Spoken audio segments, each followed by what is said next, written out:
গতকাল সন্ধেতে একটা south Indian রেস্টুরেন্টে ধোসা খেতে গিয়েছিলাম। দুটো অল্পবয়সী ছেলেমেয়ে আমার গায়ের টেবিলে বসে ধোসা খাচ্ছিল। এদিকে ধোসার দোকানটিও চালাচ্ছিল এক কাপেল। হঠাৎই এই অল্পবয়সী ছেলেমেয়েটা বলে উঠল, উর্মিলাদি, বিশ্বাস করো, আমরা ভাবতেই পারিনি তুমি এরকমভাবে দোকানটাকে দাঁড় করিয়ে ফেলবে। এ তো আনন্দ হচ্ছে দেখে, বিশেষ করে আত্মীয়দের মধ্যে যা কথা শুরু হয়েছিল, এ তো বড় বাড়ির বউ ধোসা ইডলির দোকান দিচ্ছে।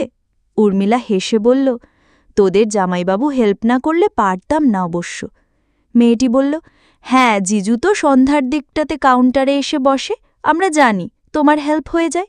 উর্মিলা বলল, আমি ওকে বারণ করি রে রিন্টু, বলি তুমি সারাদিন অফিস করে আবার সন্ধেতে এসে দোকানে বসার দরকার নেই। শোনে না, বলে তোমার লড়াইয়ে আমিও পার্টনার। রিন্টু বলল, দেখো উর্মিলাদি, আমরা সবটাই জানি, প্রায় মাসখানেক পর এলাম তোমার দোকানে, এত ভিড় দেখে খুব ভালো লাগছে। উর্মিলা হেসে বলল, সবই তোদের ভালোবাসা। রিন্টুর বন্ধুটি বলল, আমি রিন্টুর মুখে শুনছিলাম তুমি খুব বড় বাড়ির বউ। উর্মিলা হেসে বলল, হ্যাঁ, 3তলা বিশাল শ্বশুরবাড়ি আমার, সাদা মার্বেল পাথরে মোড়ানো, আমার শ্বশুরের করা বাড়ি।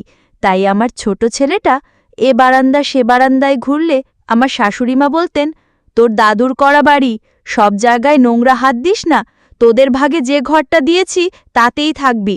আমার শ্বশুর ও শাশুড়ির কথায় কোনো প্রোটেস্ট করেননি কোনোদিন। আমার ছেলেটা এসে বলতো, মা, এটা আমাদের বাড়ি নয়, দাদুর বাড়ি। আমাদের বাড়ি কোনটা? আমায় সেখানে নিয়ে চলো। আমি আর ওর বাবা ওকে বুঝিয়ে সুঝিয়ে সামলে রাখতাম, যাতে বারান্দার গ্রিলে হাত না দেয়।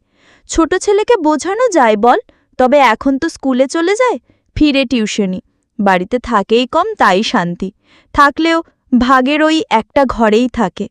রিন্টু বলল, আশ্চর্য বিষয়ে উর্মিলাদি, জিজু একটাই ছেলে, মুনাই একটাই নাতি, তারপরেও কি অদ্ভুত ওনাদের ব্যবহার।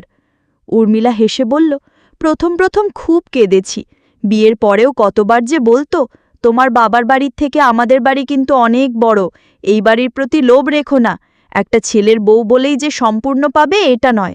শুনে শুনে কষ্ট হতো, তখন মনটা নরম ছিল বুঝলি তো, এখন আর কানে নিই না। এই রেস্টুরেন্ট করার পরেও শুনেছিলাম ওদের নাকি মান সম্মান সব মাটিতে মিশিয়ে দিলাম। কিন্তু একটা ফ্ল্যাট নিতে গেলে যা খরচ, তোর জিজুর পক্ষে এতটা সম্ভব নয়। বাড়ির হেল্প ছাড়াই করতে চাইছি আমরা, তাই এই ব্যবসাটা শুরু করলাম।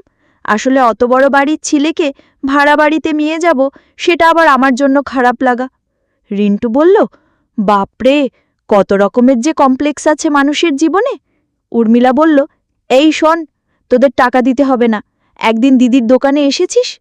ওকে কথা শেষ করতে না দিয়েই রিন্টু বলল, তাহলে কিন্তু আজকেই শেষ দিন হবে। আত্মীয় মানেই বিনামূল্যে খাওয়াবে না, বুঝলে তো? তোমার বিপদে কজনকে পাশে পেয়েছিলে? সবাই বরং বলেছে একটু মানিয়ে নিলেই আর দোকান দিতে হতো না। তাই ব্যবসা ব্যবসার জায়গায় রেখো, সম্পর্ক সম্পর্কের জায়গায়। উর্মিলা বলল, তুইও কত বড় হয়ে গেলি। মাসিমণি কেমন আছে রে? অনেকদিন কথা হয়নি। রিন্টু হেসে বলল, তোমার মাসিমণি এখন বলে মেয়েদের স্বাবলম্বী হওয়াটা বড্ড দরকার, হয়তো তোমাকে দেখেই বুঝেছে। ওদের কথাগুলো শোনার পর মনে হচ্ছিল, দূর থেকে দেখে কারোর জীবন নিয়ে আলটপকা মন্তব্য করতে নেই। যার জীবন একমাত্র সেই বোঝে তাকে কতটা লড়াই করতে হবে। অন্যকে নিয়ে সমালোচনা করাটা ভীষণ সহজ, কিন্তু তার জায়গায় নিজেকে বসানোটা খুব কঠিন।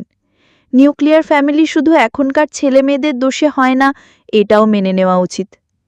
উর্মিলা নামের মেয়েটিকে দেখলাম কি সুন্দরভাবে সব কাস্টমারের সঙ্গে হেসে কথা বলছে। কোয়ালিটি ঠিক আছে, খারাপ হলে বলবেন যেন। অবশ্য মিষ্টি ব্যবহার সকলের মন জয় করতে যে পারে না, সেটাও জানা হলো। আসলে একতরফা কোনো কিছুই হয় না, একতরফা ভালোবাসাও ভীষণ ক্লান্তিকর যে কোনো সম্পর্কের ক্ষেত্রে। ভালো থাকার অধিকার সকলের আছে।